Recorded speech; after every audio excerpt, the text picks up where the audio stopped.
phrase stir the pot refers to intentionally causing trouble or controversy in a situation. It is often used to describe someone who provokes tension or engages in discussions that create discomfort. For example, if someone says, "Don't try to stir the pot," they are warning you not to escalate a situation unnecessarily. The expression originates from the idea of stirring a pot to mix ingredients, symbolizing the act of stirring up a contentious topic or situation. Well, here at Stir the Pot, that is exactly what This Is Jay, Big Fan Breezy, and Philosophical P specialize in every week. So buckle up for the next 2 hours as the Triangle Offense cooks up that essential flavor. Stir the pot. Come get a whiff. Yeah. What's up with y'all, man? This is Big Fan Breezy, Philosophical P. This is JTV. This is Stir the Pot, the podcast. Fwang, fwang, fwang, fwang. You know what I'm saying? For getting my name correct, man. Let's give him another horn. Word. I'm no longer Caleb Wilson, man. Right, we back with another one, you know what I'm saying? And yeah, man, you already know we got the fresh ingredients, you know what I mean? But first, how you doing, P? How you doing, Jay? What's up with y'all, man? Doing good, man. I can't complain, man. I'm doing all right. A little tired, a little tired. Did you see that Ice Spice after that fight, Wendy's gave her the bag? She was getting the bag of Wendy's. They gave her like a sponsorship deal after Ice Spice got in that little kerfuffle. Are you sure? Show me what you seen, because right, man. Because your sources, man. Because what I said, if you talking about what I think you're talking about, that was dead AI. Fake news. That was AI. If you talking about what I think you're talking about, maybe you talking about something different. Yo, bro. No, AI is crazy. Where she said it wouldn't have happened at Wendy's. That wouldn't have happened at Wendy's. No, they show. I'm gonna check the source. I'm gonna see how. Man. Yeah, because I didn't see what you're talking about. I didn't see that. Okay. Because I saw something where they had her like AI Ice Spice in the back of a Wendy's, and she was rapping on some Wendy's shit. But that was fake to my knowledge. But Ice Spice should have a Wendy's deal because she looks like Wendy's. Yes. I just checked it because y'all didn't believe the confirmation. So I checked it, and it says, and through Google, you know what I'm saying? It says yes. In short, this is obviously, I'm not going to read the whole thing, but it says yes, Ice Spice has indeed partnered with Wendy's, and the collaboration has been promoted in a new commercial following her viral McDonald's altercation in April 26th. So yeah, you know what I'm saying? I'm just saying, it's just altercation. I thought it was a Wendy's altercation. No. It happened in McDonald's. So it happened in McDonald's. Right. You got beat up in McDonald's, slapped on. Yeah, like I saw that. I didn't know what fast food establishment it was, but I just thought it was Wendy's because you mentioned Wendy's and her. Yeah, no, it happened. But I'm saying Wendy's capitalized off of the situation happening at McDonald's. I guess they was on it like that could never be us. Like that would never happen here at Wendy's. You know what I'm saying? Any fast food. Yo, look, I ain't gonna lie. Go to their doorstep, man. Stop it. Ice Spice look like Wendy. Like Ice Spice. That's what Breeze was just saying. Ice Spice is Wendy. You know what I mean? Yeah, kind of, sort of, yeah. Mm-hmm. Yeah. She is Wendy. Her name is Wendy Spice. Kind of, sort of. Right. Nah, they made one for her. Look, now that's the new Wendy. Mm-hmm. Oh man. Oh, man. So I just thought that was interesting, you know what I'm saying? Because we always be talking about business and shit. Yo, she's never going back to McDonald's again, so she might as well. Word. That fish fillet ain't that good. After that, she got the bag from Wendy's, but I bet you ain't gonna catch her in the Wendy's. Mm. Nah. Shit. She probably eat. Yo, they just go to show you though, man. Once you get to a certain place in life, man, you can get the bag for anything. So the objective should be to get to that place in life to where now if some shit do pop off in a McDonald's, Wendy's is knocking at your door wanting to give you a bag. That ain't gonna happen to just anybody that get their hands put on them in McDonald's. It's a lot of people that get hands put on them in McDonald's, and the only thing they getting is, a paper towel to wipe up the blood, man. You know what I'm saying? So you gotta get to a certain point in life, and then good things happen even when bad things happen, man. That's the moral of the story to me right there from this one. I feel you. And that does make a lot of sense, because just because you get your ass whooped in McDonald's don't mean you're going to get a Wendy's deal. I done seen a lot of ass whoopings in McDonald's. You getting put under the table, stomped out. The shit on Flatbush Junction? On Flatbush Nostrand? Oh, I done seen a lot of shit happen on that particular McDonald's. Ice Spice is the first person to go to McDonald's and get a 2-piece. And a bag to go. Yeah, they usually only serve 6-piece nuggets, but right. She took a 2-piece. She got a 2-piece and took it to go in a bag from Wendy's. How about that, right? That's some crazy shit, man. Only in America, like Don King used to say, man. Only in America. Ice Spice is Wendy. She got the red hair. That shit funny as hell. I'm telling you, Ice Spice is Wendy on the low. Like, that was her. I'm telling you, that was her inspiration. That's her avatar. At some point in life, she had to be Wendy for Halloween. Like, that was her. Had to. I could totally see that for real, though, man. That's crazy. But yeah, like, shout out to her, man. It's always shout out to somebody for getting that bag, man. Like, facts. Shout out to the chat. You know what I'm saying? I hope y'all subscribing to the page. Shout out to Joko Bukanawi. Yo, what's your bro? Shout out to Daniel Berry Sports Highlights. What's up as always, bro? Facts. He always in the chat, you know what I'm saying? Right. Or he always be Shout out to you, showing salute. And just so you know, Daniel Berry Sports Highlights, I'm subscribed to your page too. You know what I'm saying? Facts. You do, and he do got some dope highlights. So he that handle for sure. I gotta subscribe too. You know what I mean? But yeah, though, man. Yeah, what's up? I was just gonna say I don't really know much. If y'all want to keep talking about that. Jay, I just want to be honest with Jay, because he sent the song in a group chat. I was just about to talk about that. That's literally what I was about to switch it to. But yeah. You heard it? Did you listen to it? Yeah, I mean, I took a listen. What you thought about it? It's kind of what I expected it to be. Like, you know what I'm saying? I don't go to a bar and order what did you order that one time, man? Like the Shirley Temple. Nah, he's like, let me get a whiskey and or whiskey and ginger something whole of whiskey. Like, he ordered that shit from a bar. You know what I'm saying? So that's why I started that off to say I don't go to a bar and expect something different. So when I hear Drake's song, I expect to hear Drake stuff. So, you know what I'm saying? What about that LeBron bar? That shit was tough. He said, I seen you in the arena. I knew you do that because you always switching teams up. I said, oh shit. No, but he's coming for LeBron. He's sensitive, man. Sensitive thugs, y'all all need hugs.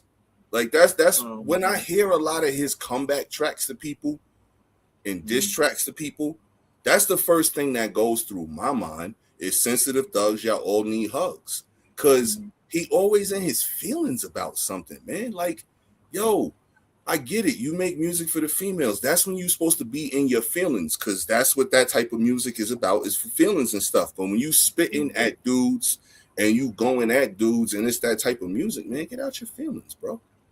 Just spit some realness, man. So I take it y'all didn't fuck with it. I don't really fuck with him, so again, it's kind of hard for me to fuck with much he make. Okay. Like, you know what I'm saying? Like, I'm not gonna go to the UFC fight expecting tennis. Okay. So I fucked with it. I fucked with it. I think, I feel like it was typical Drake. but he has some bars in there. I like that. It's 2 years old though. I would have put some bills on your face, but y'all ducking Drake, like whatever he said. I like that. I like the That wasn't tough. What you mean? Put some bills on your face? What? What nigga, was that? Ducks have bills on their face, and Drake okay. are ducks. That was fire. Okay, I didn't hear the song. Let me hear the bar. How did it go? I don't want to underrate the bar. That was tough. And then what else was tough? He said a lot of good shit in that shit. The shit was suitable. And then the whole shit about the tie and funeral, that shit was hard. The shit he said about Joe Button, that was funny. But you know, like again, that's a bar that Drake could come out with and it'd be a tough bar because it's plausible for him to, you know, pull off something like that. And you know, Joe Button is Joe Button. You know, we was just talking emotional. We talking extra emotional now. You know, when it comes to, so yeah, you know, yeah, yo, shit had me in knots. And then he threw a J. Cole shot in there, talk about that married. I could have sat this out like the married rapper, but I'm tired of my evil ways. And I fucked with that because Drake and J. Cole got a song called Evil Ways. So he's talking about the married rapper, but I'm tied to the evil ways. I like the bars in that shit. Yo, but it took him 2 years to come out with this shit. He was up at 1 a.m. in Albany. You know what I mean? That's what happens. That's what he does. 2 years. like it's what I'm saying. Like I know women who hold grudges for least amount of time than this, man. You know what I'm saying? Like this dude is holding on grudges like a scorned lover, man. That's what rappers do. Nah, not all of them, man. Yes, they do. Let's call it what it is, bro. He put Kendrick Lamar put belt the ass, even if you ain't like it, just the impact for impact off of the battle. Kendrick Lamar put belt the ass to Drake. There's no way he could come back, start rapping, and not mention Kendrick. It's the elephant in the room. How you gonna have a whole project and not mention him? The whole shot at Joe Button, I don't know why he did that. You know what I'm saying? But probably because he said him something. Going to saying he said, I could pull up the lyrics, but I don't want to. But he said something about he was scorned face. Why you don't want to? You said scorned lover shit, man. Face. Scorned lover shit. He bought one of his bubble what he said? Your bubble tings. Your bubble tings through my double gates. Yeah. And you done heard about what happened up at Lover's Lake, and you was sleepwalking in another state. Sleepwalking naked in. Yeah, because he got a lake behind his crib called Lover's Lake. See, don't you wish you had a lake behind your crib called Lover's Lake? I mean, you could bring him to Lover's Lake. Him? I don't want to bring no man to the lake called Lover's Lake. No, he said one of his bubble tings. Like he was. You know, Joe Biden is known for having thick girls. So he said one of your bubble tings through the double gates, and you heard about what happened at Lover's Lake. Oh, okay. Meanwhile, you was having stomach aches, sleepwalking in another state or some shit like that. And Braun caught his shots because, you know, there was film with Braun rapping Not Like Us that had came out, you know, a year and a half ago, however long ago that shit was. He was at the pop out. He was at the pop out with them guys. And he was in the stage like a ballerina at the arena. Yeah, so he made his whole career off of switching teams up. So he you know, he got offended. You know, he got offended, man. Man, LeBron did make a career out of switching teams up. He did, but he's a basketball player, yo. This is what I'm saying. Like, it's scorn lover shit. Like, he a basketball player. It ain't even like he Chris Webber and he made the beat for Kendrick or something like that, and then a basketball player getting thrown into the shots. I can't let that happen because this nigga, what's this nigga? LeBron was at every Caravana and every Canadian festival with Drake for like 6 years straight. And then soon as Kendrick out here putting belt the ass, he's on stage dancing around, talking about Not Like Us. Yes, you're gonna it was the dopest song out right now. So he basically, because he was at events with Drake, he can't like a song. Yes, that's crazy. Yo, Drake know where the bodies is buried. Know what I mean? And we're not doing that. You don't see. Go back and find footage of Steph Curry dancing to Not Like Us. You can't. I don't can't for shit like that. I seen Steph Curry actually turn the song off. Like, all right, but this is what I'm saying. Like to me, they basketball players, and I'm always in the firm belief of I care way more about what an athlete does in between the lines than I do in their personal life. So you caring? No, it's about him caring. This is what I'm saying. So and it's a lot of grown men that feel just like I do, where they don't care about what a person listens to or what they wear or all of that stuff, because that's their personal life. So the fact that like this dude is who he is and he cares that much about. I'm gonna tell you something real. If a nigga come out with a song dissing me, saying some whole nother wild shit, and I see you boogieing on the stage with the nigga, I got bars for you too. Know what I mean? I'm like, I'm not your Hollywood friend. You know what I'm saying? Because come on, these dudes wasn't probably real friends, man. They was Hollywood friends. This man. Nigga got LeBron tattooed on him, I think. Hey, yo, he might have a 23 tattoo on him somewhere. Yo, you see what I'm saying about questionable suspect, consistent and repetitive behavior? Yeah, seriously, he got a tattoo of LeBron's high school jersey. LeBron's high school jersey. Yeah, his high school jersey. He had to go get that covered now. Iceman. Yeah, like some Scorn Lover shit, like for real. Get that covered. And that's exactly why his name is Iceman. That's why the album is Iceman, because he's ice cold now. Everybody, he's scorned, man. He's a scorn. Yo, nah, man. He used to be a certified lover boy. Now he should have named this album Scorn Lover Boy, man. That's what he should have named it, man. Listen, I'm here for it.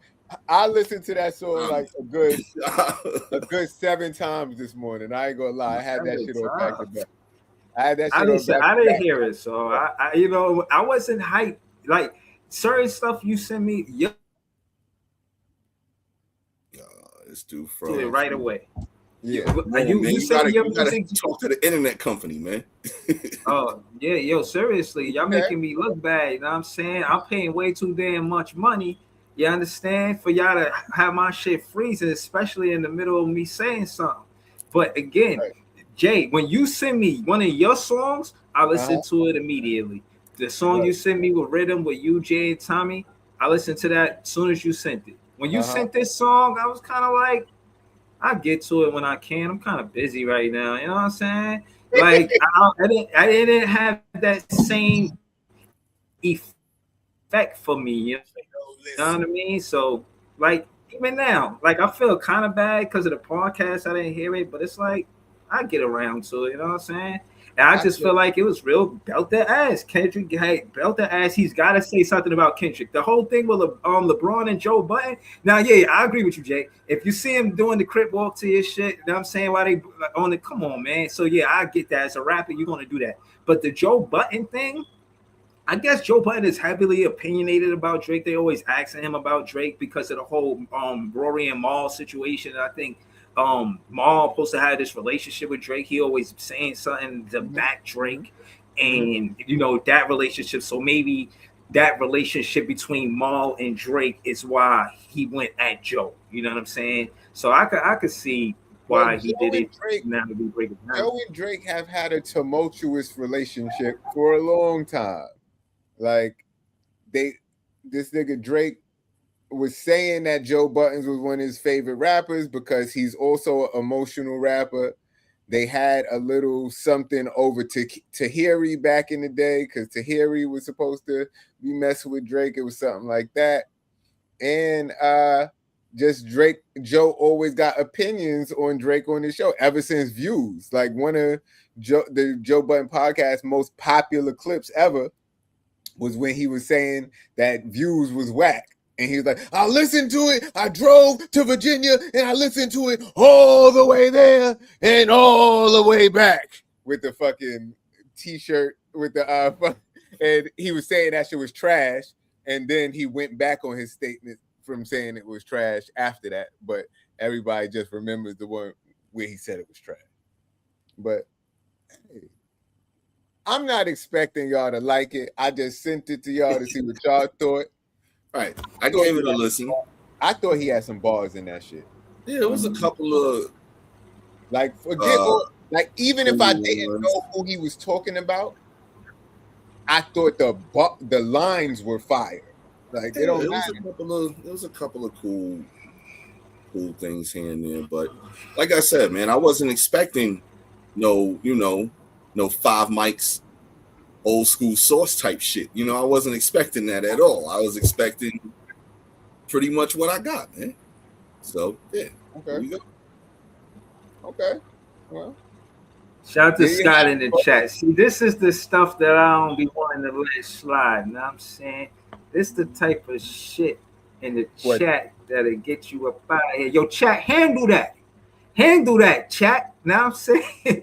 Handle that. I ain't even gotta do nothing. Handle that, chat. Y'all already know what to do, you know? Yo, listen. I think that might be a good segue to your topic you was talking about. This Chud dude. You know what I mean? Chud, he done got in some bullshit doing shit like that, man. Exactly. Playing around. See, and then I remember, because I watched the playbacks. I remember Jay, he was saying something like, see, I don't be throwing nothing like that in the pot because this, that, and third, blah, say blah. And real talk, bro, like, it's just stuff that's spicy, I guess, for lack of better words. You know what I'm saying? That I'm throwing in the pot just for awareness. Because I feel like with him, what he did was he tried to incite a rage war. And I just want people to be aware of that shit. You know what I mean? I thought he's trying to incite a riot or some wild shit, a race war. Because these people are uneducated and they have nothing else to do with their time but be ignorant.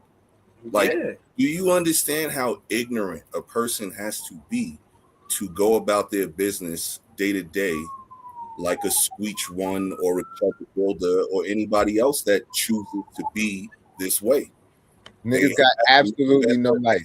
No better morals or values. They weren't raised correctly. It's their parents' fault, first and foremost, and probably their parents' fault even before them. So it is what it is, man.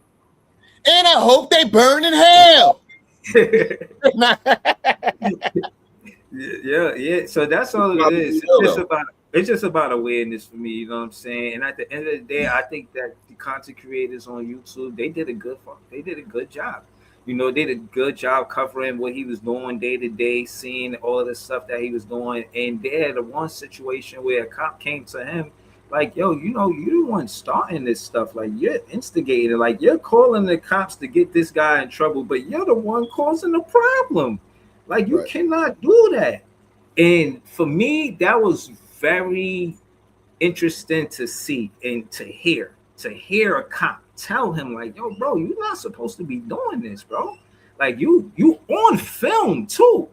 Like, we know what you're doing. The cop, I don't know if you know, but the cops watch social media. Did you not know that? Did you not know we know that you the one instigating these situations? Like, you're not supposed to be doing none of this stuff. Like, why are you even doing all of this? Well, I'm not sure if everybody is aware because I'm not aware. What happened? He shot somebody. He survived. He shot a black African American. He lived. He's in stable condition. He shot himself some way or another. I don't know the whole story, but he grazed his own arm. I don't know how that happened, but the black man that he shot is alive. And from what I hear, cop told him some shit. What the cop told him? When did the cop? Stuff we was talking about last week about him. That was a different incident when he was at a gas station. Okay. Like he was getting into it with these guys at the gas station, and it was just like, you know what I'm saying? I think one of them spit on him, and then I think another one slapped him or something like that. And the cop came to him like, "Yo, you're inciting these situations. Like you're the one that's instigating these situations." You know, and I heard that from the live that he was on, that Chuck was on. He was, talking to the cop, and he was saying that. So I just think that, you know what I'm saying? I'm glad that people seen it for what it was, and he didn't fool people to get into some race war because he out here doing this dumb shit. Like, you know what I'm saying? And I think it's over for him. I think after this situation, I think they said to the crime that he committed, because that's what it was. He being charged for that shit. They charging him. He shouldn't be getting no bond or nothing. He should be in jail as we speak. You know what I'm saying? That's a whole criminal right there. You know what I'm saying? Yeah. What I'm trying to see what I saw Trap Lord Ross talking about it, but I didn't get a chance to watch the whole video.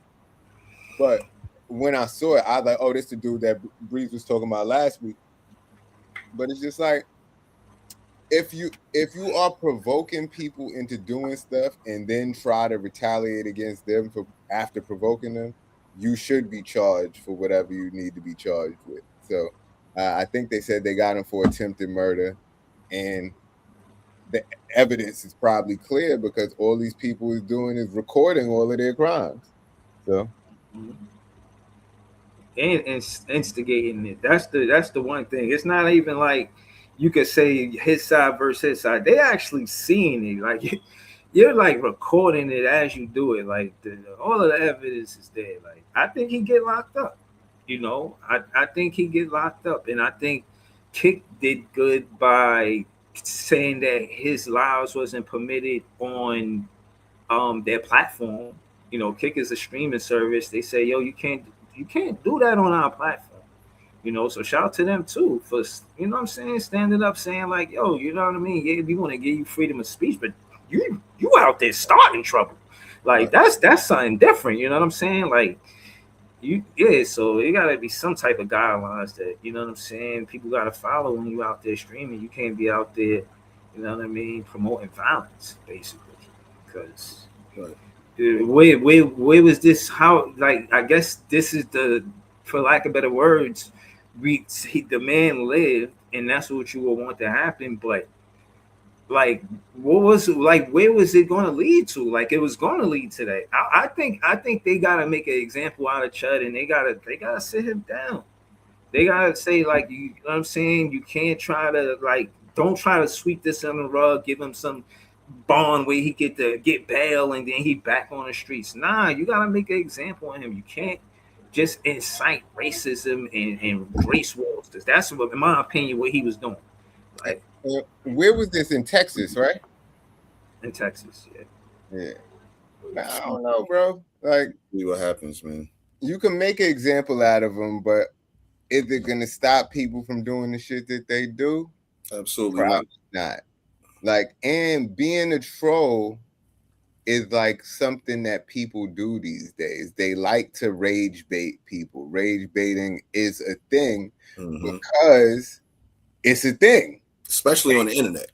Right. So he was one of the people doing it in real life and then recording it to put it on the internet. So I guess that's still on the internet, but people like to rage bait. People like to get a rise out of you. That's why I think you can't always give people the reaction that they want. But sometimes you got to give them the reaction that they want. And it just depends on if you got time today. Like, I got time, cuz. Today I got time, cuz. Do you got time today? Right. Cause some days I'll be having time. Huh? Some days I'll be having time to talk shit. That's what I'm saying, because depending on what I'm doing, because I was about to ask y'all the same thing. Like, if that dude would have came up to you with that shit, how would you react it? And I feel like it depends on where I'm going or what I'm doing at the time. Yep, what I got going on at that moment. Exactly. Yeah. If I'm on some professional shit and I'm trying to handle some business in and out, I ain't got time for that shit right now. I'm going about my day. Yeah. But if it's, a different situation, then maybe I might have a little more fun today. Like, yo, word, Leaf. Word. Today. Like, it all depends on the Today situation. I got time, cuz. Right. It all depends I love on that video. Like, Nigga said, the other day you tried to walk up on me asking me how gangster I am. And that day I was on some chill shit, but today I got time, cuz. Right. I'm gonna keep it G real with you, B. Forever, man. Right.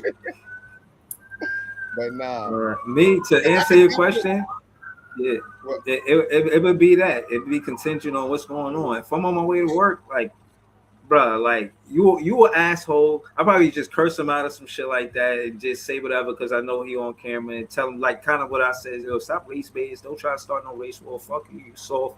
Da da da da. But I ain't really getting in no fisticuffs with him. Not on my way to work. Like, fuck out of here. Like, right. No. What about on your way home from work? Yeah, on my way home, it's a little different. So I got a day off or some shit like that. Like the next day I got off, then I feel like, yo, I might have time for this shit. You know what I'm saying? Like, because if I get, a little situation, I got like a day or two to figure shit out. You know what I mean? But or it could be a long day at work where I had to probably pull a double or some shit like that. I just want to get home and spin up. You know what I'm saying? So it depends. You know what I'm saying? It's all. That long day, might make me whoop your ass because I've been right. It depends on what type of long day. To hit something all day too. It depends on what type of long day. Like, yo, I had a long, frustrating day. Oh yeah, it's time to get some extracurricular activities in real quick, man. Word. Let's do some furniture moving, man. Come on. Word. Is this really what you want? But nah.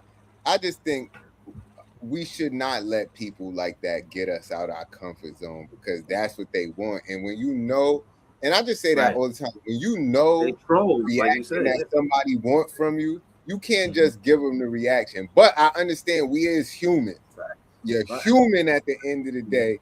And if somebody say the wrong shit to you at the wrong time, it's lights out. It all depends on where your mind frame is right then at that moment too. That's a big thing. If life is good, you might tend to let it slide a little bit more. But if you having one of them days and things is just, if you feel like life may be beating you up, and then this person comes along at that time, it's time to reciprocate and give that back to life, what they've been giving to you.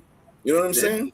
If I had like an epiphany that day, or you know what I'm saying, or something like that, I seen Jesus' footprints in the sand or some shit. I don't know, you know what I mean? You know what I mean? Then I might not want to fight or no shit like that. You know what I'm saying? Wow, man. You wow. That's what you see on a random Thursday. Jesus footprints in the Fuck sand. You be hanging out at, man. Yeah. Nah, but yeah, if I was just in a clear mind state, I would know that this man is a distraction. He's a distraction. Obviously, he's trying to distract me off of my path. I'm gonna stay focused and get where I'm going. You know what I'm saying? So yeah, it really do depend on the circumstances of your day. Like that's some serious shit for it. But yeah, I don't think he coming out. He ain't beating that charge. Everybody seen what you did, know what you did, and then the guy, he's alive, and I don't know where he got hit at or nothing like that. I just know that he's alive. So you think he's not gonna get no bail or nothing? Nah, he's a danger to society. He's a menace to society, bro. He's a menace to society. That's a menace to society. Chud, he should be Chud the builder, Chud the menace to society. I mean, that's definitely an attempt murder charge. You shooting at somebody with, previous kind of hate behind it. They might even try to catch him for a hate crime. You know what I'm saying? So, but it's Texas. But then again, it is Texas. But it's Texas, though. Right. So, you never know. The laws might be a little bit different. It might be a little bit different down there in Texas. Listen, and in Texas, you might get the right judge for that type of shit. Uh-huh. And that's fucked up, but the right or the wrong judge, depending on how you look at it. Honestly, you know. Yeah. So I don't know, but fuck him. You know what I mean? Yeah, and also and people like that. Same thing goes to those that think like him. And on that note, yo, did y'all see Complex drop the list of the top 50 black TV shows of all time? Nah, I ain't see that. list. Yeah, bro. Complex dropped the list. I'm about to, matter of fact. I know Martin gotta be top 1. Top 1? Nah, it's actually number 2. Okay. He was close. Yeah, he was very close. Word. I'm gonna shoot this in the chat real quick, and then y'all take a look at it, and you know what I'm saying. I got meant to say this earlier, different world. I said different world. Yeah, it is different world. I'm confusing different world with different show. Yeah, different world is up there. Different world is number 10. Top 10. Yeah, man. Yeah, what about you 2 for 2 right now in the top 10, man. Come on, keep it going. Don't look at don't look at the list. Don't look at the list. You rolling. I ain't gonna look at the list. The list right here, I'm gonna put it down. You rolling. Let's go. Let's get Family Matters. One, man. They got Family Matters in there? Top 10? Nah. Oh, but it is number 16. Right. What about the think better than Family Matters, bro? You missing a couple that's easy right there. The Fresh Prince. They gotta have number 3. Number 3. This is like Black Family Feud. Right. Let's go, Breeze. You killing it, bro. You killing it. You 3 for 4, man. Come on. Hold on. I said the Cosby's. I said the Different World. You ain't said Cosby. You ain't said Cosby yet, but that was up there. Okay. That's number 4. Oh, they got Living Single up there? That's number 8. He cooking. He cooking. Okay. They got In Living Color up there? In Living Color is the biggest omission not on this entire top 50. Yeah, and I want to get into that shit once you finish this. It didn't even make the top 50. That's egregious, man. Wow, bro. Oh, wow. I ain't gonna lie. I thought that was 6 or something. Wait, hold up. Get the fuck out of here. In Living Color not on this list. This but shit they got didn't even that make new the bum list. ass Bel Air up there. Yo, it got so much shit on here. But hold up, Breeze. Come on. I know you can name at least 1 or 2 more. I know you got at least 1 or 2 more. I said Family Matters with Urkel. I said that one. Yeah, that's 16. I said Living Single. Yeah, that's 8. Okay. Think a little bit more recent now. More recent. And think a little bit more recent, and think of 3 of them are serious shows, dramas. More recent. Drama. So look, out of the top 10, the top 10, you got Martin, Fresh Prince, Cosby Show, Living Single, and A Different World. So you got 5. World. Right. You got 5 out of the top 10. But like he said, Jamie Foxx. Nah, bro, serious shows, man, dramas, and more recent, 2000 shit, not nothing from the 90s. I'm drawing blanks. I ain't gonna lie to you. The Wire, Power, and Snowfall. Damn, those all dramas. But yeah, Boondocks is up there for animated, and Everybody Hates Chris was the last comedy. Everybody hates Chris. But yeah, The Wire was number 1, bro. Like The Wire to me is the greatest television show of all time. That and The Sopranos. Like you could go whichever one you want on any given day. So I ain't mad at The Wire being 1, man. Yo, shout to NATO. NATO, he got me the CD. Yeah. He got me all of the series. For you already know how I used to go back then. NATO hooked me up.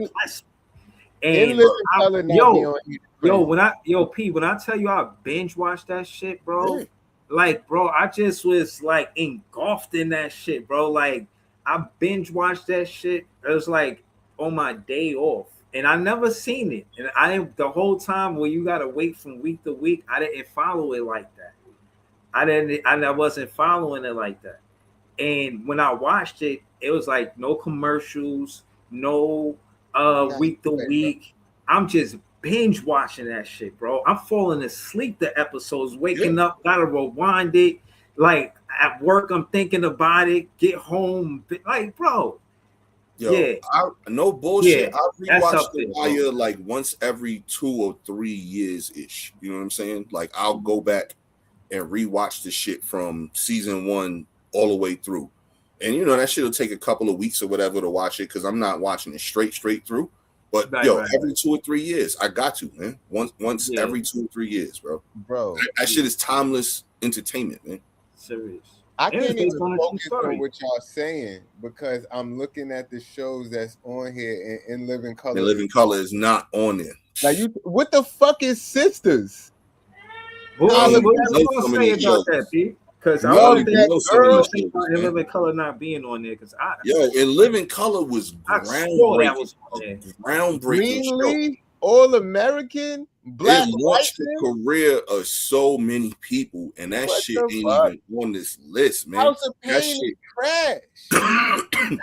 Yo, the fact that the shit was like so well put together, all of that talent on there, you know what I'm saying?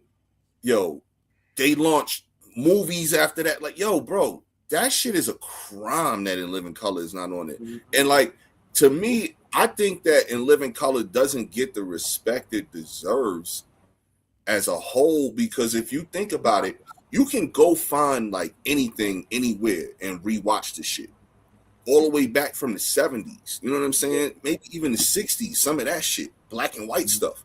You know what I'm saying? But you can't find In Living Color nowhere, bro. I've tried to find that shit anywhere. You know what I'm saying? Like my TV, you throw a title into the search bar to shit and it pulls up like all your options for streaming and everything like that. Yeah, when they come down to sketch, where they had such a stronghold on sketch comedy that they could still be doing it now. Like, and to your point, all of the careers that it launched, it's ridiculous. Even J-Lo, when we talk about a fly girl going to a prime movie star, that's incredible. Bro, even more incredible than any of that. And this is the fact that people are missing this. Yo, In Living Color was the first thing to ever take down the Super Bowl halftime show, because they came out with their own halftime show and everybody switched from the Super Bowl. Instead of watching whatever that shit was, they switched over to watch the In Living Color shit, and then they switched back over for the second half of the game. Do you understand that after that happened, the NFL had to completely rework and rethink their whole approach to the Super Bowl halftime show? And what happened the very next year? Do you remember who did the halftime show the very next year? I'm guessing, but I think it's Janet Jackson. Mike. It was Mike. My fault. And he killed it. They had to go out there and drop the bag on Mike because they like, yo, we not letting a comedy beat us again for the halftime show. Like, fuck out of here. So that's how monumental In Living Color is. It changed the NFL fucking approach to the Super Bowl halftime show. So shame on y'all complex for not fucking doing the right thing. Cousin Skeeter, get the fuck out of here. Some of this garbage on this list, man. Yo, but hold on. No, but man. But like slowing it down to what you said about and you being the data guy, like you were saying, right? We just gonna break down the numbers. Now we know how much commercials cost in halftime. We know how much that, I mean, to pay attention is the biggest money, right? Paying attention. And in that span, I think it's 15 minutes. In that 15 minutes, we talking millions of people turning the channel. That's tough. To like whatever you had going on, it's still going on. We know it's going on, but while you're not holding our attention until it comes back on. And like you said, that's why they dropped the bag on Mike. And again, that changed the blueprint to how they had to do things. They made them pivot. If they didn't pivot the way they did on the business side of things, bro, like everything changed after that. The Budweiser commercial, everything was about the commercials. And again, it's all because of In Living Color doing what they did in 1 year. Bro, they were iconic, bro. Them making the list is I don't know. I'm salty about it. They are the list. Like when I saw this shit, I'm like, the first thing I thought was, how the fuck is it not in the top 10?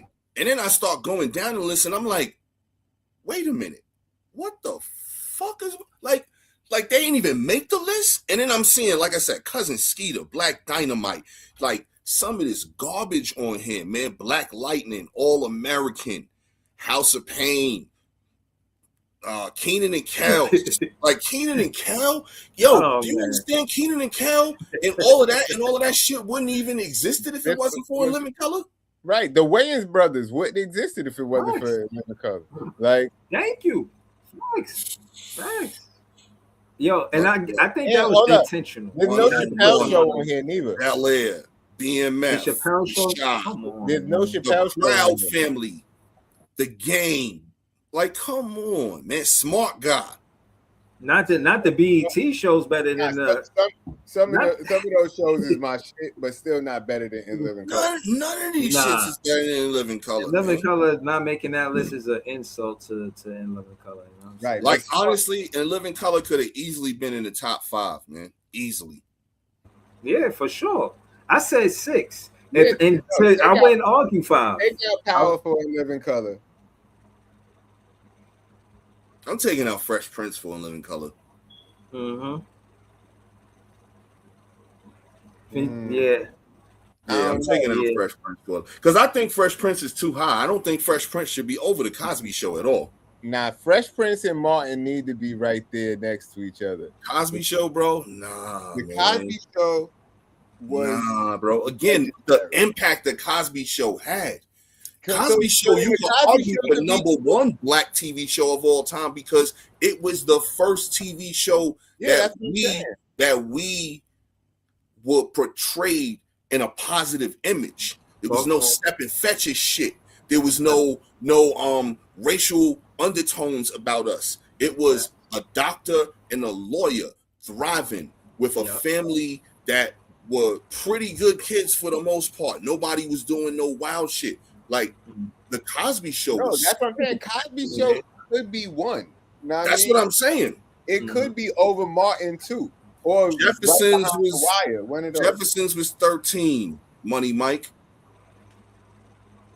Yeah, Jefferson's is tough too. But to your point, Pete, I agree. And the relatability of just the friends coming over, or just the way they were as siblings with one another. You know what I'm saying? And I'm not gonna lie, they got Static Shock up here, but no Chappelle Show and no In Living No Color. Chappelle Show neither. That was crazy too. Like that's another one that should have easily been top 20 to me. Like there's comedies in here that I'm sorry, man. Chappelle Show, I'm taking Chappelle Show over Moesha. Bro. I'm taking Chappelle Show over Family Matters. I'm taking Chappelle Show over Burning Man. I'm taking Chappelle Show over all of these comedies, with the exception of maybe Martin. Bro, House of Pain, Greenleaf, All American, Black Lightning. Yeah, Complex dropped the ball on this. Love That Girl. I don't even know what Love That Girl is. A lot of these I never heard. Tyler Perry could go. I never heard of that. Like a lot of these can just go. Like I do know that some of them, like the Proud Family. I never watched the Proud Family, but I know that's a lot of people's childhood. Yeah, I ain't mad at that for being on the list, but but some of them could just not be on the list. I'm not mad at Blackish for being on the list. I'm not mad at Wayans Brothers. I'm not mad at Rock for being on the list. Shout out to Rock. That shit was a good show, man. That was a good one. Where was Good Times? Good Times, was it on there? Good Times was 12. Okay, yeah. They had the 70s trio all lined up back to back. Sanford and Son, Good Times, and Jeffersons went 11, 12, and 13. Sanford and Son is my shit. I could throw that shit on that shit, man. Yeah, I used to always watch that. I had the VHS to that shit, or the DVD, one of them. No Mr. Cooper. I don't believe Atlanta was, hanging with Mr. Cooper. Yeah, Mr. Cooper should definitely be over a lot of these corny. Yeah. Yo, Cousin Skeeter, man, get the fuck out. I still, man, come on, man. That show is stupid as Yo, hell. what about that show with Flex and I think what was her name? 1-on-1, that's on there. Yeah, that's on there. Okay. 1-on-1 is I could have went without that show. 30. honestly. I think I won't say I would have went without it, but I would say it could be lower. Like 30, I don't know. Like But- BMF, nah. Bel Air, nah. I don't even know what Yeah, Queen. Bel Air could get the fuck out of here. Like original Fresh Prince, yes. Bel Air, I'm not sure about. It's definitely not one of the best black shows of all time. What about that show with Eddie Malcolm Jamal Water and Eddie Eddie Griffin, Malcolm and Eddie. Malcolm and Eddie, they names. Nah, it ain't make it. Okay. And I don't know if it should have, but it still could be higher than I wouldn't put that in there. Jamie Foxx is 22 to add to your answer your question, Breeze. It's up there, but it's 22. My wife and kids is 21. How about that? I think my wife and kids could be higher. I could rock with. I could see it being around there. I think my wife and kids is Because I'm better, taking Family Matters and Bernie Mac over my wife and kids for sure. but Insecure, Moesha, and Atlanta. Yeah, I'm not taking those over.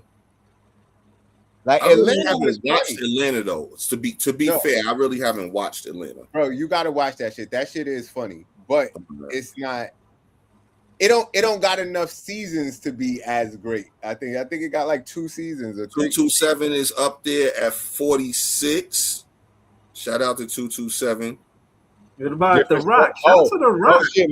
Shout to Money Mike bringing up some good honorable mentions. Different Strokes. Different Strokes ain't up there. I don't think they consider Different Strokes a black show because it was a white lead. Still drumming. Yeah. But I like that The Rock is on here. I like Rock. that The Rock. It's just Rock, man. It ain't The Rock, bro. This ain't Dwayne Johnson we talking about, man. right. And I like that 227 is on here. Smart Guy should not be up there, man. I'm sorry, man. Yo, nah, I fuck with Smart Guy, man. And wait, is the real? Because Sister is up there. They got the spinoff. That was the sister is 23. Smart Guy could be a little lower though. The Parkers is up there. Keenan and Kel, Soul Food. Yeah, man. This list is good. I don't It's good, like but it, it's man. horrible too. Yeah, the top 5 I'm cool with. I could argue Power could possibly not be in the top 5, but I would never put Power in my top 5. I would put like I said, I will put In Living Color in my top 5. See, look, Cam said Smart Guy is a classic. I fuck with Smart Guy. I thought that was a good show. Especially, it's some of them shows used to come after school. That shit is on. You watching Smart Guy. You watching Moesha. You watching even half and half and 1-on-1. Know what I mean? But some of that shit I could have done without, man. Like the Wire Martin Cosby Show, like that shit is can't miss TV, man. Like when it was on, that shit was can't miss TV. For sure. What about Luke Cage? Yeah, man, Luke Cage ain't on there? Yeah, no. I don't really think it. I mean, it's a black superhero, but it's part of a bigger. I'd rather Static Shock than Luke Cage. Static Shock is up there, but Static Shock over In Living Color in the Chappelle Show is insane. Yeah, it's a lot of these shows that like they know way in hell they should be up there over those shows, man. I think Wayne's Brothers is a little low. Low? Yeah.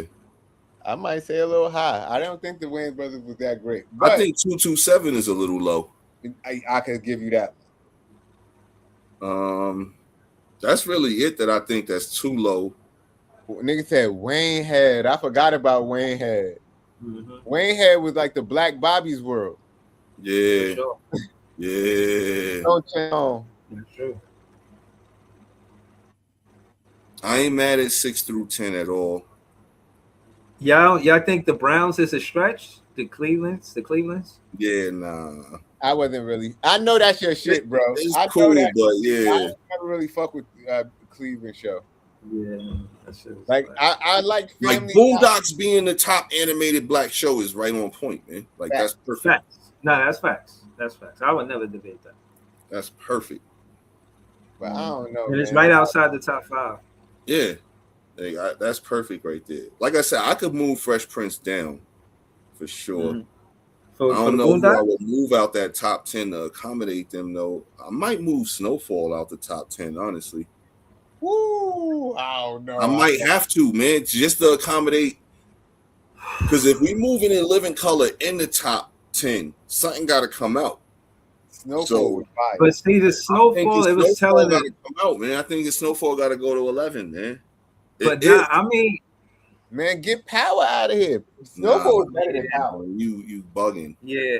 But no, but the Snowfall tells a true story and how the epidemic happened, the crack epidemic happened, and you know it follows along the lines of a true story. Power is more of an entertainment thing, more of hypothetical. It wasn't coming from a true source, and I think that's why I give the nod to Snowfall over, you know what I'm saying, Man, Power. this shit, And I like is Power, Hollywood, man. no. This shit is Hollywood, man. Fuck that real life shit, man. I ain't tuning in to watch no real life shit. I'm tuning in to watch some shit that I know can't happen in real life, man. The fuck I want to be entertained for, man. Nah. Yeah, but again, there was a lot of speculation. I thought John Singleton did a good job with Snowfall. No, Snowfall. That's what I was about to. It's a great show. Snowfall has been the closest thing. But the Wire, though. No, it is nothing like The Wire, man. It did not. There'll never be nothing. They really tried that shit in The Wire, where I think on one part of it. Yeah. No, but it's based on a true story. Remember the part in The Wire where they like said this part of town? Yeah, a lot of it is based on a true story. The lead dude was the detective. Story. I didn't know if The Wire didn't happen. I wouldn't have known that. So do you know that the lead they don't dude just be drama and action; they be informative. So do you know that the lead dude was the head detective on that real case? No. Okay, but I can believe it. Let me drop some more knowledge on you then. You know the Reverend dude who appeared in several episodes, the bald-headed dude who talked a lot of shit? Vaguely I remember, but yeah, I know what you're talking about. He was the dude that the show, he was the criminal. He was like the Avon Barksdale character. Yeah, in real life. In the show was real people. Yeah. Like a lot of the not the main characters, but side roles in there. So you know Jay Landsman, right? The big dude, the big fat dude, the sergeant of the homicide unit. Okay. He's a real cop, and that's his real name, Jay Landsman. Like they just, here, you a real cop. We just gonna throw you straight into the role. Just play yourself. So that whole role is just him. Mm-hmm. And I think that's one of the funnier dudes on the show. Mm-hmm. I think that's interesting. The authenticism. You can't listen. You can never beat authenticism, man. The authenticism is like the main. If that's the main ingredient of it. And I heard. You know what else I heard was one of those movies too. Training Day, and they had to legally name it Training Day because, if you name the name of the precinct like they intended to, the police that precinct said they're gonna sue. They was so that shit was based on a true story too. You know what I'm saying? I like based on a true story shit. Like, don't get me wrong, bro. I love that shit because I love documentaries. But when I want to get my Hollywood shit, I want to get it from TV and movies. I don't want to get it from, let's say, Drake. You know what I'm saying? Like, I don't want to get that shit from music. I want to get that shit from TV, movies. That's the way I want to see the Hollywood shit, man. With rapping, I don't want my Hollywood shit there, man. Okay. So all right, so we started this because about Power and Snowfall. So you got Power over Snowfall? Yeah. Okay. No way. But the Complex do, but no way. The reason I do is because not only is it a show, but they created characters that are so big that they've taken this shit now. I think they about to go on their like 5th show. Just from these fucking characters from this one show. Think about how crazy that is. That I can make characters off of one thing and build a whole shit and basically now have 5 fucking shows from one show. Yeah, we spoke on that. I think 50 That's Cent character really is. development like a motherfucker. And to Yeah, me, I love that shit in shows more than movies, because in movies you only get an hour and a half, 2 hours. But if I'm Yeah. watching something that's 4, 5, 6 seasons, I want to see these characters develop. I want to see them go through different shit. Yeah, yeah. I seen a clip with 50 Cent earlier today, and he was talking about the difference between movies and a series. He said with a series you just need talent, and with a movie you need a star. If you're gonna sell this movie, he talking about the business side of it and how being able to sell it in a minute and a half and a clip and whatnot. And He trailers. basically, like, yeah, in the trailers, he basically saying like, yo, with the talent with the series, it's more the talent that they focus on. And to your point, this is where the character development comes in, because if they're And the talented, writing too. where you could buy into their characters, and the background characters become main characters. Like, that shit is fire. If you know you got the right writers. If you got the right writers, that shit is gonna come out well. It's gonna come out well. And 50 Cent, I just think ultimately behind the scenes, when you listen to his interviews, you see how his perspective is. He speaks on how he wrote his character out because it's less work for him. He's like, yeah, I didn't even want to make myself the main character. Like, he could, like, he's in the writing room with these guys. And again, we speak to the authenticism of shows. We know, being from New York, we know the authenticism of 50 Cent. So I'm saying that to say that he's in these writing rooms, and he say he wrote his character out. But that being said, his character, even with being written out and not being the main guy, he still had one of these prequels. You know what I'm saying? As not being the main character, but And that now shit was the becoming the best. main character. That shit was the best show of all of them. And I think that the way how Complex is looking at it, and I could be wrong here, but they looking at it as a collective, and that's why they putting it there. Okay. Because it's more than a trilogy. It's like a quadrilogy. It's like, four. It's four now, and they about to go. And they about to go to a fifth one.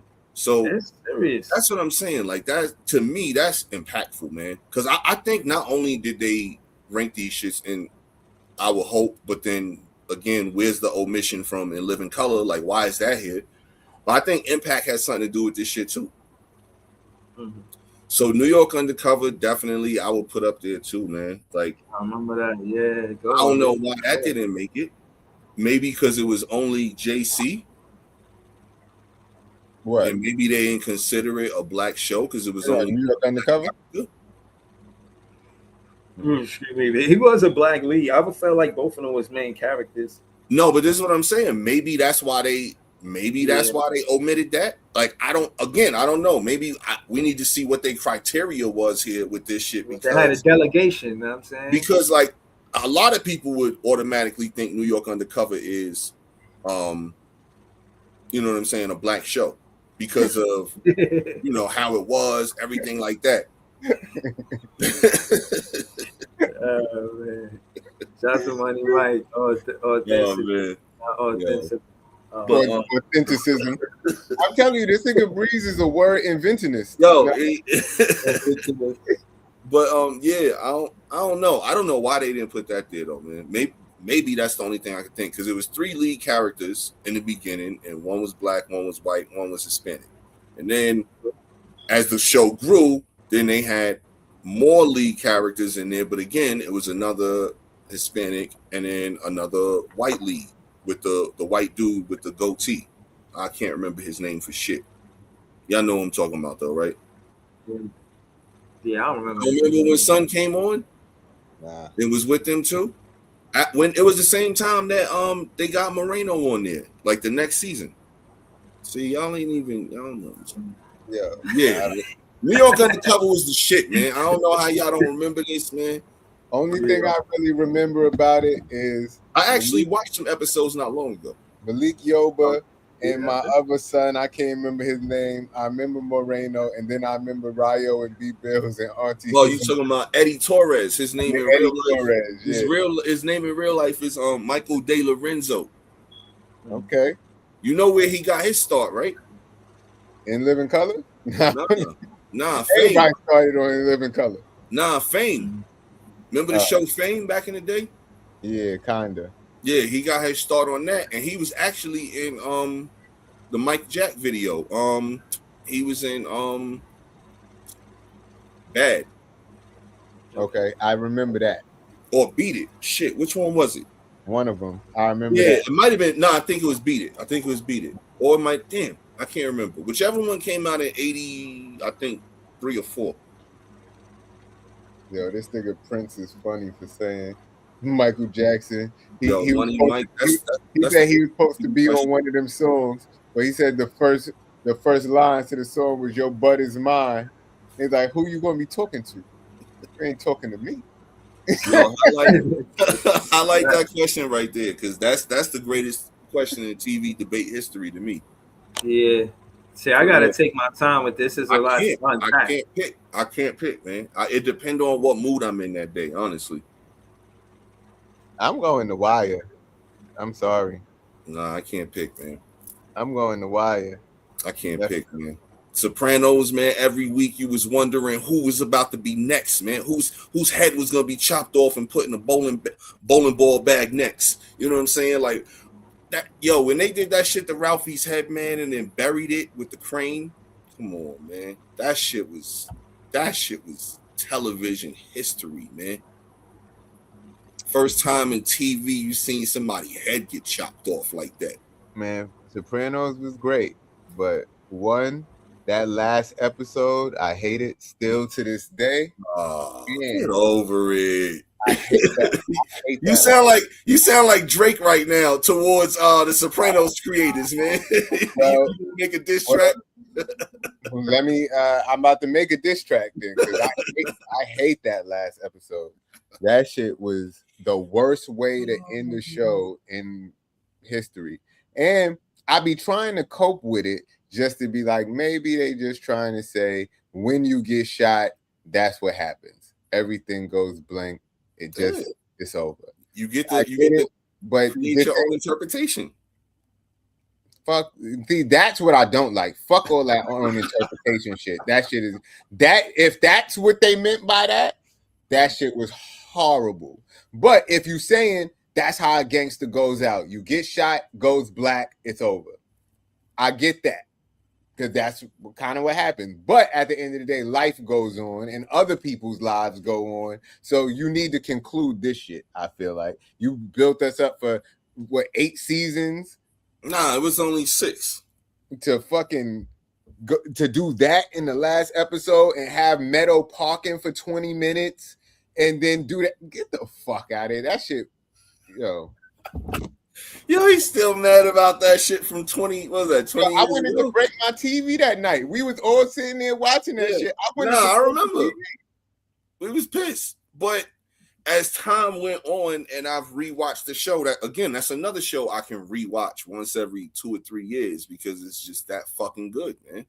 It's a great show. Anytime I get to that episode, I know it's coming, and I've basically told myself, all right, I've looked at it from this angle, and this angle, and this angle before. Let me try to look at it from a different angle. And every time I look at it from different angles, I see different things. And that's why I come.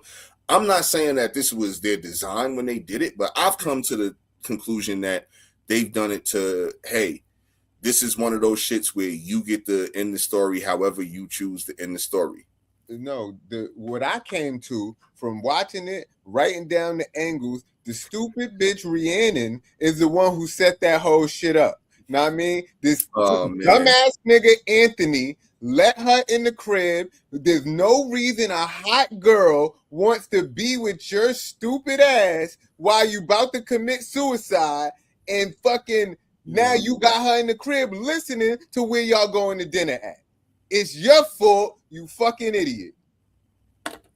I ain't mad at that theory at all. But that ain't the theory. Bro, she heard where they was going to dinner. Why was she even there? He was trying to get friendly with her, man, you know. And bro, yeah. But no, that definitely, you know, I've definitely thought about that before. Had me tight. I've thought about a lot of angles, bro, but it's hey man, it's a great show, man. it's got some of the best episodes that I've ever seen, like, put out there. Like, bro, some of those episodes are like a little movie within itself. Like, that's how good those shits are. Pine Barrens, that might be my favorite TV episode of any show ever, bro. Like, that episode is great, man. The one where they get caught in the woods and Yeah, walking around trying to get out the woods. Yeah. Yo, he said, yo, the guy was a mercenary over in the army over in Switzerland and whatever they was from. He was like, yeah. He said he killed like 16 people. He was some type of what the hell did he call him? He called him something, and he was like, yeah, I don't know, man. But he said he was an interior decorator and he killed 16 people. He was like, really? His house looked like shit. Like, but he wasn't an interior decorator. It was some other wild shit, like some high ranking like position in the Czech army or wherever they were from. And yo, that shit was hilarious. That episode, man, I can watch that episode like just right now. Throw that episode on, not watch the ones before, the ones after, and just be good with that episode. Breeze, have you ever seen that episode of The Sopranos, Pine Barrens? I don't remember that specific episode, but I do like kind of vaguely listening to y'all. But I was just thinking about shit. Which one is better? How I'm gonna answer this question? And I would say The Wire. I feel like facts. It would. I feel like because I was thinking about the ending of The Wire. Since I was talking about the end of The Sopranos, and I just felt like the ending with The Wire was kind of like it made me feel like the players changed, the game don't. Like, and I think that was a lot of the tone of the show, and you know how vicious it can be. And it, in my opinion, and to P's point about bringing up how there was a real cop that was dead, that was one of the things that I liked about it too. How their perspective was about being in the hood and just the relationship they have with the drug dealers per se. You know what I'm saying? Just how it was and how, you know what I mean? It just seemed like a real authentic, you know what I mean, show. Like I said, I watched that shit, no commercials, not week to week. I was binge watching that shit. I watched seasons in like 2 days. Like that shit was serious. So I just felt like, yeah, the ending and the characters was talented. Like what 50 was said. Like I never really seen them in much after The Wire, but they will forever be known from that show. There's a bunch of them all over the place. You bugging? No, I'm not saying they not, but just like major stars. Look at Michael B. Jordan, nigga. Right. Like they all people, Idris Elba, like they all over the place, man. Wood Harris get movies forever. Right. Like, what you talking about, bro? No, I'm talking about the rest of them. Right. I'm talking about the rest of them in a sense where they didn't have to be the star of the show. They was talented. Like I was engulfed in the characters. And to the point about Power, I wouldn't want to see like a prequel or sequel or none of them. So that speaks to why Power is up there, or why they might get the nod, but they didn't. But I'm just saying, or why they close. But I don't know, man. Without Power, just Sopranos and The Wire, it's probably because of the ending. Because that shit is close, man. All right, it's not. I'm gonna play devil's advocate to both of y'all since y'all keep talking about the ending of Sopranos, and I'm gonna bring something up that a lot of people like to omit and act like it didn't happen with The Wire. Yo, season 5 was not that good. It brought us conclusion, and it was we needed it, yes, but it wasn't good, like really. And that's the elephant in the room that a lot of people don't want to talk about. First of all, it was shorter than any other season out the blue, and I think that's because the writers didn't really know how to bring it to a proper close, so it was shorter. And 2, it wasn't really that good. It was season 5 when they were talking all of the journalism shit, right? Yeah, a lot of people think season 2 was the worst season. Nah, season 5 was. Season 5, I agree, but it was. I don't think it was bad. So Sopranos had one in y'all opinion, one questionable episode? Because if you think about the rest of season 6, holy shit, that shit was crazy. Yeah, they ain't go out on no whimper like The Wire did in the last season. They came out guns blazing every week again. Yo, this week, this dude getting shot down. This week, this, like, they went out with a bang, literally. And The Wire just kind of, yo, we tired. We just gonna kind of get across this finish line. Nah, I don't think what I will give The Wire is the psychiatrist element of it. Seeing the wise guy actually, yeah. I give him that. No, I ain't asking about no psychiatrist. I'm asking y'all personal feelings about season 5. Yeah, it could have been better, but I did appreciate the closure. I appreciated them. You know what I'm saying? Seeing how this, because there was a lot of anticipation. You know what I mean? And to see them close out the way they did, I would say, yeah, it could have probably been better, but yeah, I felt like the beginning of the show to the end of the show was a consistent tone, and they kept me interested with just the authenticism of it, the drama, the action, all of that stuff, and it did feel real. Like these are real stories they telling. So, season 5 was necessary because they had to bring in they talked about the politics, they talked about the gangsters, they talked about the ports, they talked about the cops, they talked about the kids in the school system, and they had to bring in how the media affects these things. And that's why they brought in all that journalism shit. That's the only shit that was kind of bad about season 5. And I think part of the reason they brought that in because they was trying to go with that journalism show that they came out with right after that.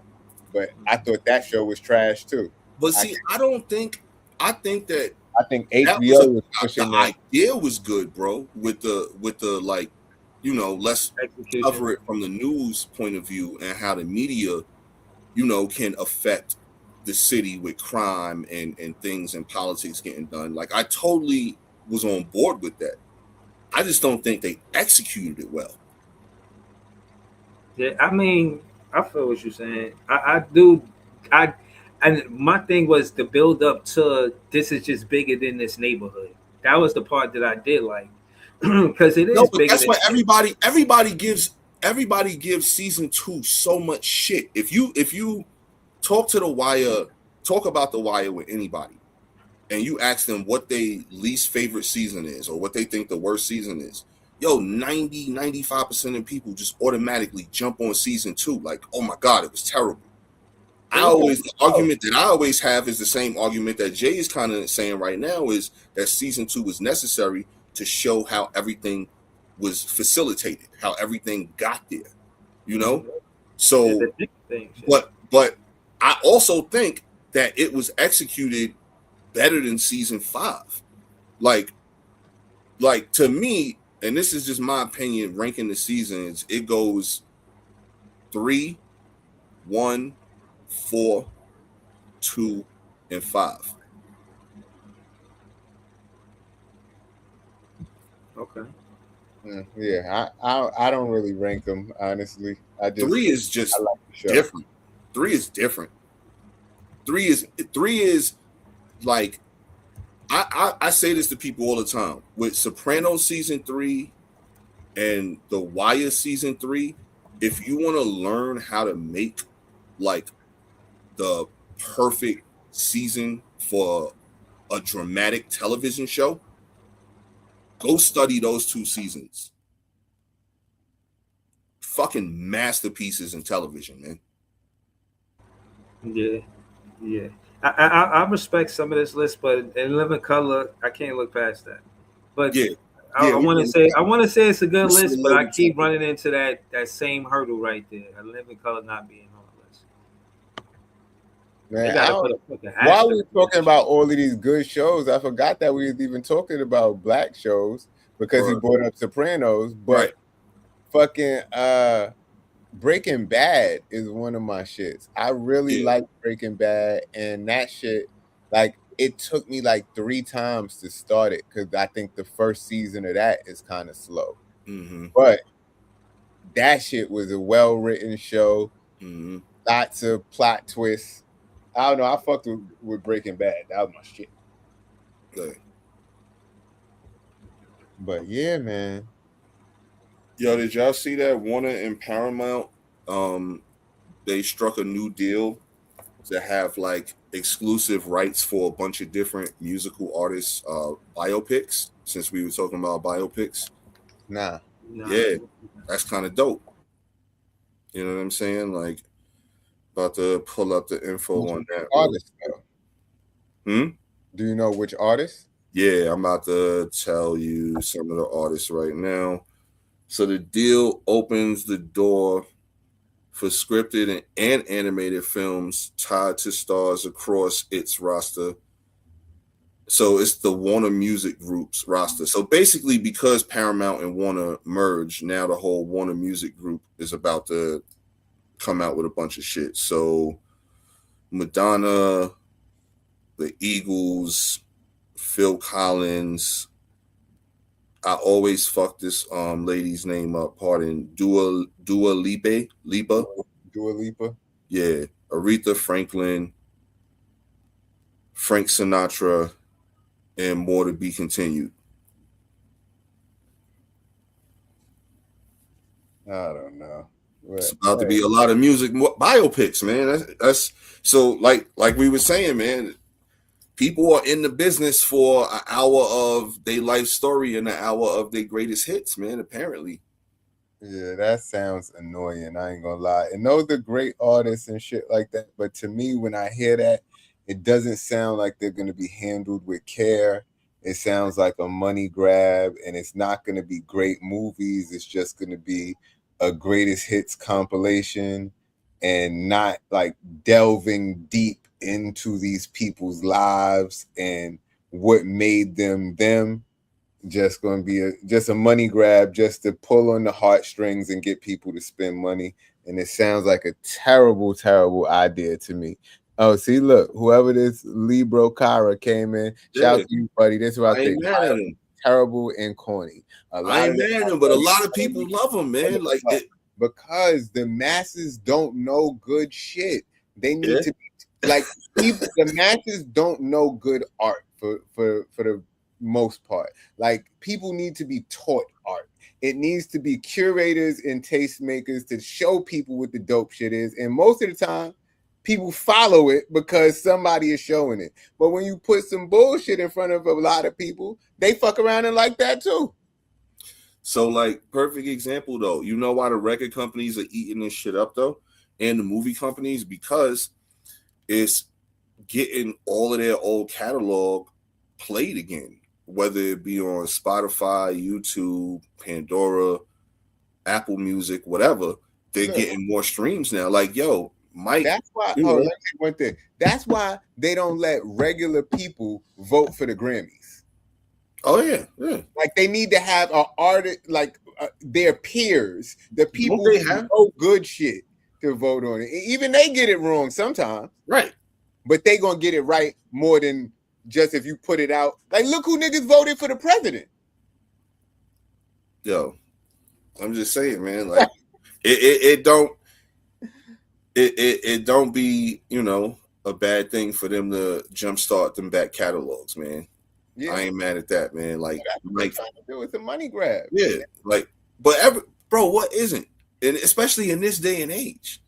And if you really think about it, society and the culture that we live in, man, that's all pretty much everything is some type of money grab, man. Yeah, but I'm not gonna say it's good. Like, I get that's what they're doing. They got to make their money. People got to feed their families. But if you ask me, what about this? It sucks. It sucks. So, yo, bro, so no biopics for you. You're not a fan Only of none. The good ones. Only the good ones. Like if it's well thought out. And I'm not even gonna say every biopic, like the fucking people have to agree with it, because I think a lot of times, even if the person is alive, there may be some shit that they want you to take out of it because it makes them look a certain way, but it takes away the realism. Like, all right, boom. I thought Ray was a good bio. Okay, I was about to ask you Ray. Ray was good. Right. I fucked with Ray, but Ray was fucking. I don't know how real it was because I don't know Ray's whole story, but that shit was fire. Okay, but here's the thing that I think a lot of people miss, and I'm glad you pointed that out. You said it that exactly how you just said that. Do you understand, like, everything that comes out, all the movies, all the docu-series, no matter if it comes on TV or if it comes in the theaters, is all based on a true story. Yeah, nothing is 100% what we watch, like exactly what happened, how it happened, when it happened, where it happened. Because you have to give them, hold up, bro, let me finish. You have to give them artistic license as creators to make entertainment. But don't take out the good shit. They're gonna do that because then that's not the creators. That's now the real life people or their estates saying, yo. Yeah, and Ray, they gave you the real shit. They gave you the showing you that Ray was kind of a fucked up person sometimes, but it takes a fucked up person to make this ill shit sometimes. Like it take drugs and alcohol and this. Don't take out the fucking. Don't take out the real. Like it got to be a balance between the real and the dramatized for TV or for, you know, to make a clear story. I don't think that's on the creators though, bro. I think that's on the people. I think that's on the real life people, to your point, if they are still alive or if they are not alive, and whoever is in charge of their estate. Because again, they don't want to damage that reputation, because let's go back to the money grab thing. Like, but that's why the money grab sucks. Yo, but that's kind of society. That's the world. That's why Drake is making a response 2 years later. It's a money grab. No, that's not a money grab. That's because he's literally hurt. He's literally hurt by these things. He's very emotional, and he shows you in his music. But it's a money grab because his album is coming out, so he had to do that. Bro, trust me, it's a money grab. Why it got released, when it got released, and everything, it's a money grab. That I don't think so. If you know promotion is money grab number one in anything. If you know Drake personally and you've been talking to him for the past 2 years, he's probably been talking about this shit every day for the last 2 years. So of course it's gonna come out in the music. Yeah, but you don't think that the timing of when that song is leaked is a money grab? What makes the timing perfect now for him to talk about it? And not last week or not next year? Ain't the album coming out like soon? Today. There you go. Something leaked the day before? I guess. I don't know. That's not. What are you getting by leaking something the day before the album drops? It drops. They gonna hear it tomorrow anyway. Hype, people talking about it, so they could go get it tomorrow, so they could remember. Oh yeah, that's right. That shit is coming out tomorrow, right? Yeah, I gotta get that shit. I can't forget. If you say so, I don't know. It's one day. I don't think one day. Talking about is a money grab, man. Like in this day and age, especially with social media, man. Like I say something, you say something. Now you know these people saying something, these people saying something. Yo, yeah, that money grab shit is whack. You know what I mean? Whack. You're doing shit just to like, I don't know. You got the Michael Jackson shit. I watched it. I fell asleep on it, and I thought that it was just very surface level. You know what I mean? Maybe they'll give you more in the goddamn sequel, but that's the other thing. You making it for it to be a sequel so you could get more money. It's like super money grab. Like, I don't know. I can't. And that is the way of the world, but fuck that. Fuck that. That's not how I consume my art. And I'm not going to support that shit. And I'm not going to sit here and say it's dope just because, oh yeah, people got to get paid. Do you? The biopics are here to stay, unfortunately, man. Yeah, I didn't they have something James Brown though? Yeah. Yeah, they did. It was Chadwick Boseman, right? What was the name of it? Get Up. Get on up. Yeah, it wasn't bad. But I didn't see it. I didn't see it. Yeah, it wasn't bad. It wasn't great. It wasn't bad. It was okay. It could have been. People always say how good Selena was. I can't remember how good it was, but people. I seen that forever ago. Yeah. But my thing is, man, and they about to be mass produced now with that deal. That's the thing about it, man. Because I just named you. I don't know, what was that, 5, 6, 7 artists, yeah. And then Dreamgirls and Cadillac Records also wasn't one that was too bad. Now, I mean, if you're telling a story and you're telling a good story, cool. But if you just trying to highlight the hits so people could go back and check out the back catalog and not really giving you anything, like I tell you what, I feel like the Jackson 5 shit that came on, was that Lifetime or whatever, that shit was better than the Michael movie to me. The regular Jackson 5 movie. Give me that. It was about the same. And about the same, but the reason why I would say they was about the same is because one was like, what, 2 hours and change, and the other one was like, what, 6 hours? Because that shit was like a multi-night type night thing. So you know what I'm saying? Like, yeah, that I bet you Michael had a much bigger budget. Oh, hell yeah, definitely. We talking 90s into now. So just the cost of gas alone is factored into that budget and what it's gonna be different. But yeah, man, like, yo, man, I'm not mad at them being here to stay, because I think, like I said, my point is it celebrates the artists and it gives them a chance to get some of their back catalog restarted again, which is beautiful, because if you really think about it, most of these artists are older now. The ones that I just read on that list, they're older now, and they weren't making the money like how artists are making now. So some of them might need some of this bread, to help out with some things or something. You know what I'm saying? So I think that that's cool on that note too, because they don't really have no, they got a union, but I'm pretty sure they don't have like pensions and shit set up from studios and things like that. So this at least gives some of their old stuff a chance to get spins and downloads, and they can make some money. And they could also tell real stories too. Yo, they tell real stories, but they fabricate it. Like, yo, so the one thing we were mentioning BMF on, not supposed to be on that list of the top 50 a while ago.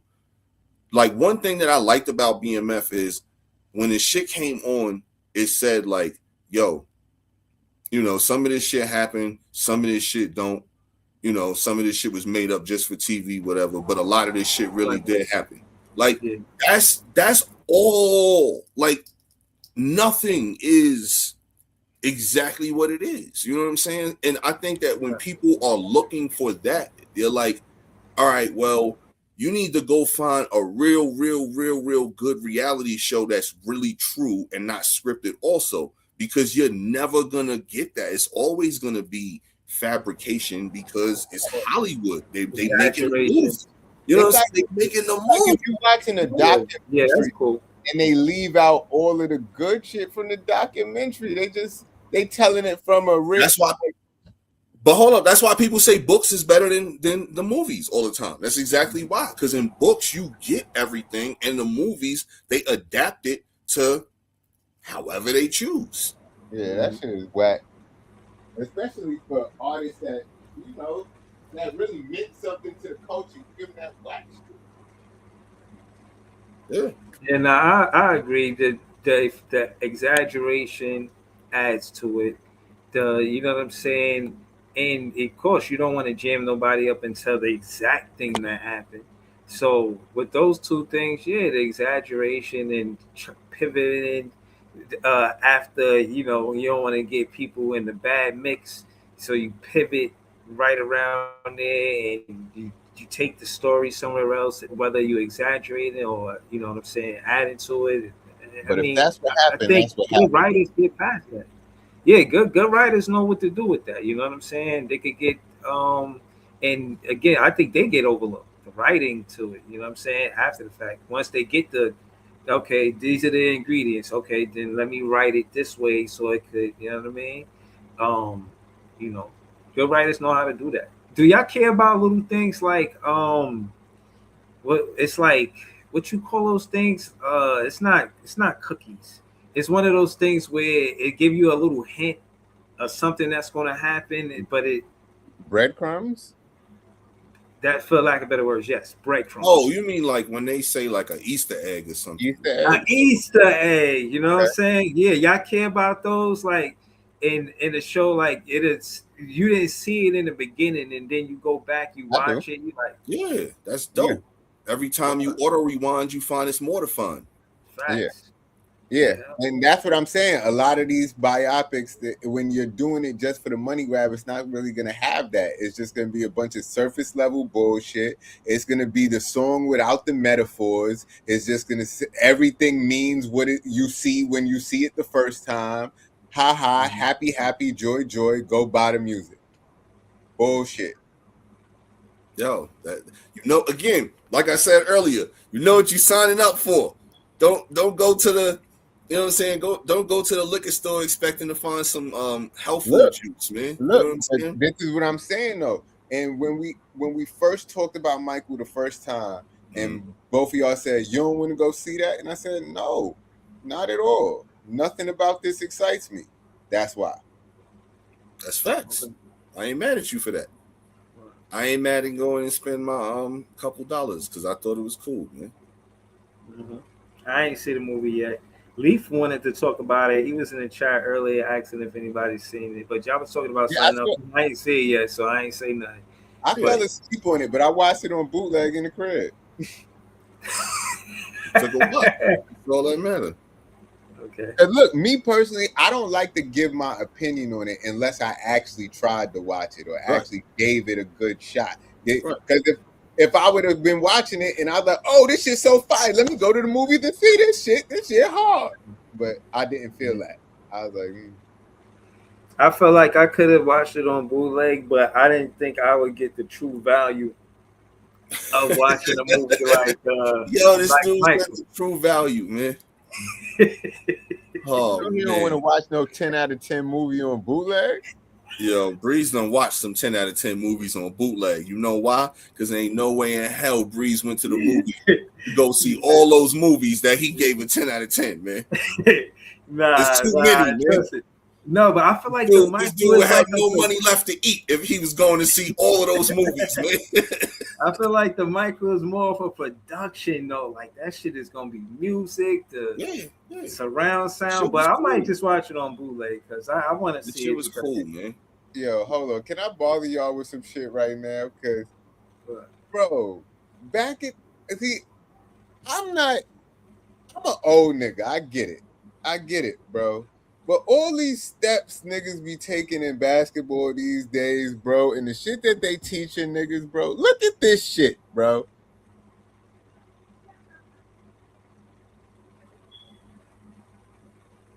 Yeah, back in the day, this is the travel. Yeah, this is I ain't see no luggage, no duffel bag, nothing. That is the travel, but no, it's a gather step plus an extra step and then 1, 2. How is that 2 steps? I don't know, bro. That's skip to a hop and a skip. And that's gonna make it harder if kids is gonna really start doing shit like this. It's gonna make it harder to ref them and honestly figure that out. They're gonna have to start allotting teams one extra challenge if that shit is gonna be like that, because that's crazy. But the thing is, they changed the rules recently or whenever to allow you to have a gather step. But right there, that's more than that. 2 gather steps. It's like he gathered, took a step, another step, and then took 2 steps forward. And it's like, how are you supposed to defend that if you know he's not supposed to be able to do that? Right. But you know the bad ramification this shit is gonna happen though, man. And a lot of people don't even realize this. So to your point that you just made, Jay, you just said that they changed the rules to allow the gather step. What a lot of people don't realize is why are we getting all of these torn ACLs and Achilles left and right? It's because of that, because now they're shifting and moving in unnatural motions on a more consistent and repetitive basis. So that's why we get in a lot of these non-contact lower extremity season-ending injuries a lot more often. Remember back in the day, that shit used to only happen like to one person once a year type thing. Freak accident. Yeah, now that shit is happening to 7, 10, 15 people every year. And it's because of that. And now if they start allowing this extra shit like that, bro, I guarantee you them injuries is going to go up even fucking higher. Guarantee it, yo. That shit is crazy. They need to do something about that, man. That shit is, yeah. Yeah, I don't know. It's just, and then my thing is, when you keep changing the rules over and over and over again, how do you compare the errors effectively? You water down the game, yeah. You watered down the fucking game, man. Like, for real. Like, I'm all for the challenges and the replay and all of that shit to make sure shit get right. But a lot of the other, like, shit, like the competitive nature of the game, like changing those type of rules in any sport, I'm not really the biggest fan of. Okay, and I just gotta play devil's advocate. Is it a watering down of the game, or is it evolution of the game? What parts are evolution and what part is like sullying the shit up? I think, and this is gonna sound crazy, between those two. I think it's crazy, but I think you can't differentiate between the two. I think they go hand in hand and it's one and the same, because it depends on what perspective you're looking at it from. If you're an old timer, if you're a get off my lawn type of guy, then you're going to look at it as the game automatically being watered down. And if you are more, progressive and want to see change, you're going to look at it as a proponent of, evolution. So I'm kind of both, depending on what the situation is. Like certain things, like for instance, in baseball, when they added the runner on second base in extra innings, I for one was against that, but it makes sense. It stopped from some games going ridiculous long amounts of time that really don't matter in the middle of the season or something like that. Because in the playoffs, they took that shit away. You don't have the runner start on second base in extra innings. Right. Because it's the playoffs. So in the regular season, it's called the ghost runner. That's what the rule is basically called. So in the regular season, if the game goes to extra innings, they put a person on second base. Usually it's the person who made the last out in the last inning on that team. They automatically start on second base. So a team increases their chance to score a run quicker, to accelerate the game from being over instead of it going forever. Because baseball is a little bit different than like football and basketball, where it's not a clock. Right. So it just keeps going until somebody scores more and wins. Mm-hmm. So yeah. So need one more point. But in the playoffs, they don't do that. In the playoffs, they say, no, this is the playoffs. We're not starting with no, somebody on second base, the ghost runner. We're going to just play it straight because it's the playoffs. So I like the fact that they do that like that. Okay. So that's one thing that at first I didn't like, but it evolution. It makes the game go a little bit quicker. No more do you have. Same thing with the pitch clock. Like the pitch clock in baseball. Now, pitchers used to be able to take forever before they pitch. Now they have to pitch within like 20 seconds of getting the ball and doing that. And that's made the games go faster. Now you don't get 4-hour baseball games anymore. You get 2.5, 2 hour and 45-minute baseball games. So what if they throw the ball to first base or second base or some shit? They can do that, but they also put a limit on that too, where now you can only do that 2 times. You can only throw over the first base 2 times per batter. Okay. So yeah, they've made a lot of rule changes in baseball to quicken up the pace because they were losing the younger generation. Mm-hmm. So yeah, no, I get that. See, and Kev is a get off my lawn type of guy. You know what I'm saying? Like, look at his comment right there. Hate that, because Kev is a baseball dude, so he knows what I'm talking about. And he's a get off my lawn type guy, and I ain't mad at him for that, because like I said, it depends on what it is. I could be that way and I cannot. Like right now with the new rule with the challenging balls and strikes, I love that because umpires suck, and now that shit they getting it right with the challenge, and like a lot of umpires are eating humble pie every time that they calling shit a ball or a strike, and it's not that. And the batter challenges or the catcher challenges. It's only 3 people that can challenge: the batter, the catcher, or the pitcher. Yo, me and Breeze was talking about this on his show a minute ago, but I think referees, umpires, all of these guys should get graded throughout the season. Yeah. And only the best ones should make it to the playoffs. They do though. They absolutely do though. It's just that's how bad they suck that the good ones they don't seem like it. Like I need like these are the best of the worst. They need to put their stats up too. Then they need to put the stats up. How many calls they got right? How many calls they got wrong? What they called? We need to see their stats the same way we see LeBron's stats. No, that's 1,000% correct. And they starting to do that shit now. With baseball, they embarrassing these umpires. Like when a dude, I was just watching the Yankees-Oriole game yesterday, and the umpire called something a ball, and the Yankees catcher tapped his helmet to challenge, and then they reviewed it, and it was a strike. And then as soon as they did that, the announcer was like, yup, this is the 18th one that this umpire has gotten wrong this year already. Like, calling them out there, like, already, this is the 18th one that you got wrong. Yo, mind you, it's May. The season just started like the last week of March. So the season is only like 5 weeks in, 6 weeks in. And this is the 18th one already. Throw them under the bus, man. Yeah. Love that shit. And like I said, I like to and I like to give people grace, right? So he got 18 wrong, but how many pitches did he call? Like 18 out of 100 or 18 out of 250? Well, these are the ones that he got challenged. So his percentage on the ones that he got challenged, okay, the ones that he was right versus wrong, yeah, it was like 18 out of like 34. Okay. So more he was wrong than right. Yeah, see. The batters got low percentages anyway. You can't be messing up my percentages. They already gonna be low. You know what I'm saying? This could be contract. Yeah, you trying to fuck my shit up. Now I'm saying they get it right. But yo, before we peel off, we got to talk about the draft lottery, man.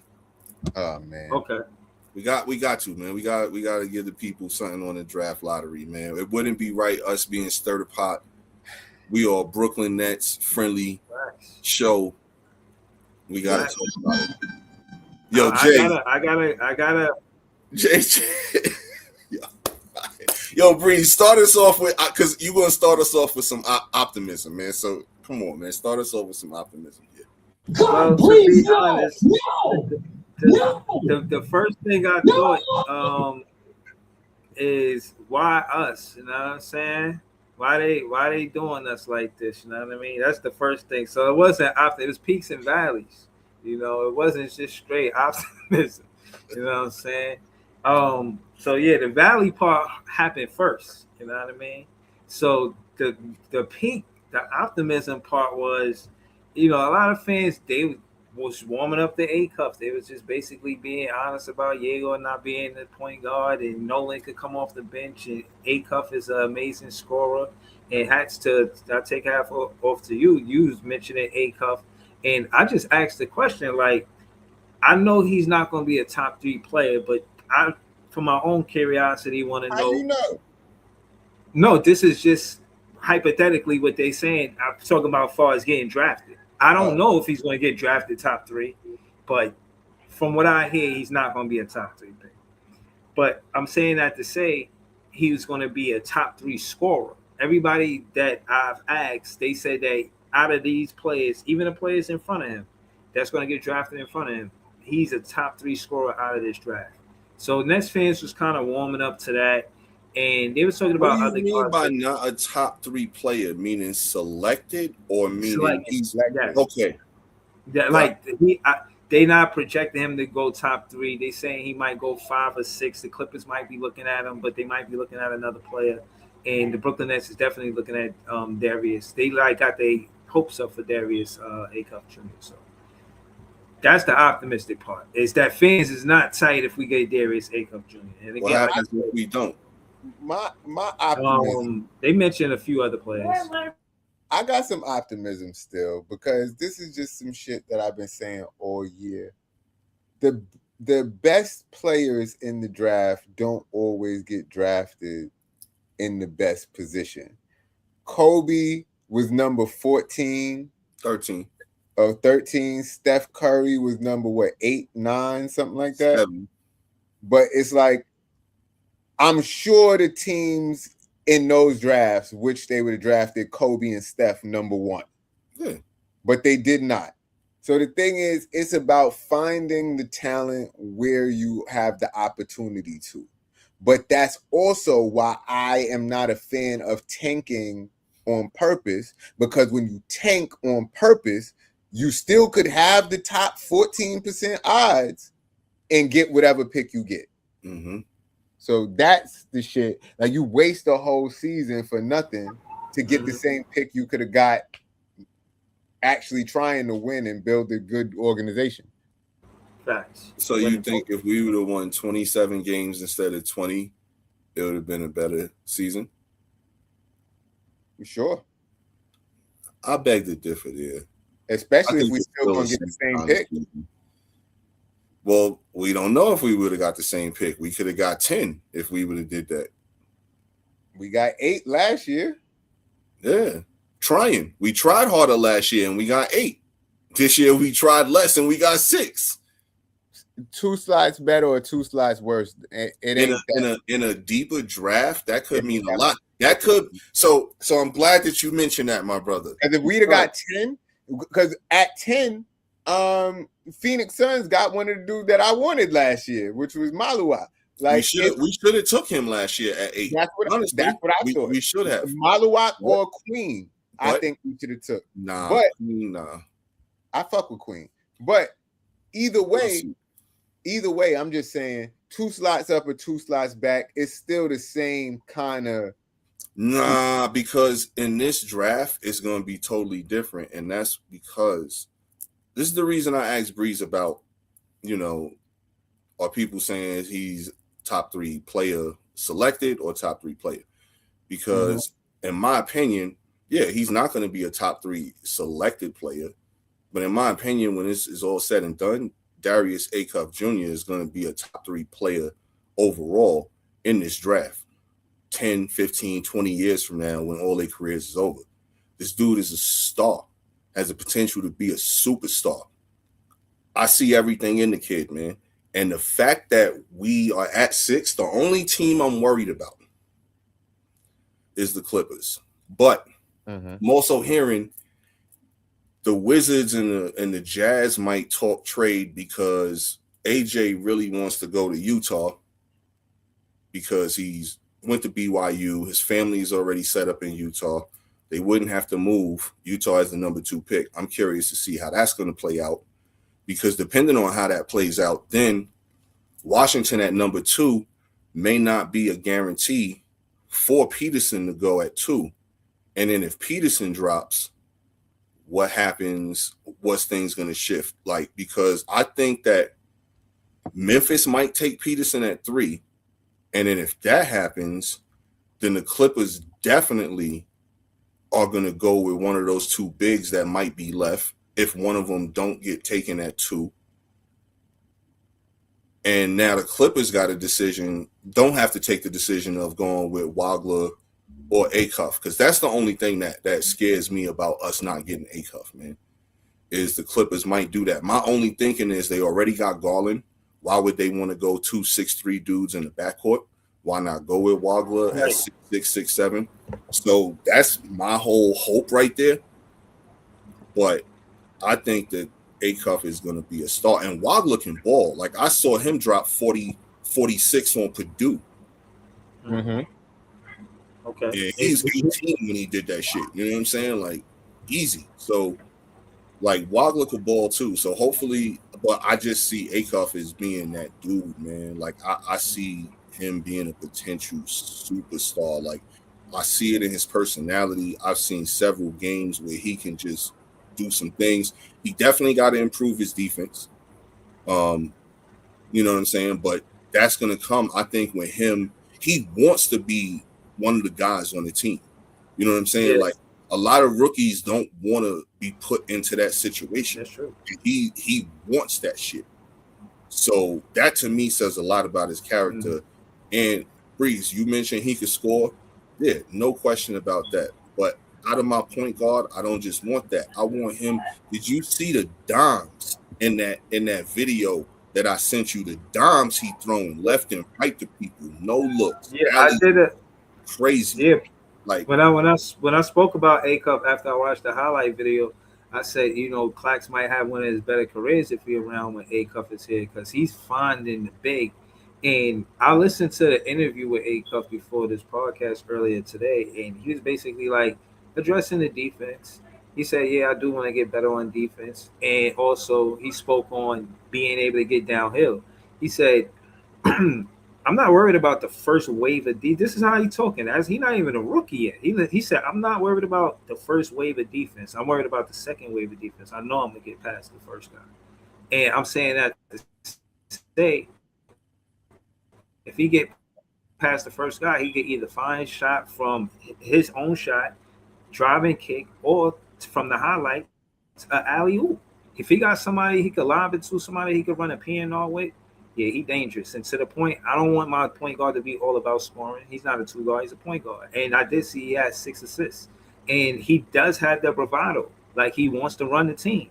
And for what it's worth, none of the players that we drafted prior give me that same vibe. You know what I'm saying? So yeah, draft Darius, please.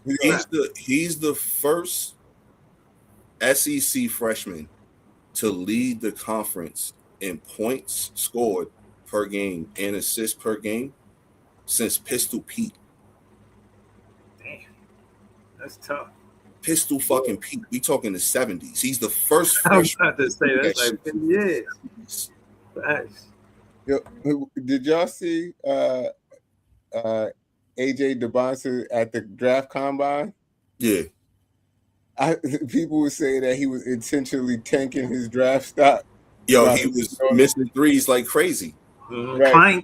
He missed all of them, I think, if I'm not mistaken. He missed all like one, I think. Clank. But he don't want to go to Washington because they showed his face.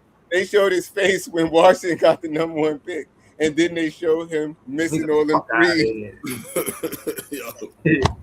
He want to go to Utah, man. And I'm real curious to see what the hell Utah is going to have to give up to just move that one slot. Like, I'm thinking they got to give up, obviously, the number 2. I'm thinking they got to give up the number 2 pick. They got to give up a player, and they probably going to have to give up an unprotected first next year. Yeah, it's going to take 2 number 1s and a player. But I think the Nets could. This is far fetched, but I don't. It think might be Ace Bailey. It might be Ace Bailey. There's no way you fit in marketing. No, it might be Ace Bailey, yo. It's not Mark. You can't have marketing AJ DeBonsa and Ace Bailey. Ace Bailey. That's where he wanted to go anyway. He wanted to go there. He wanted to go either to Washington or Brooklyn, is what I was hearing. Oh, Ace? Yeah. So that might work, Breeze. Look at Breeze putting his GM hat on, man.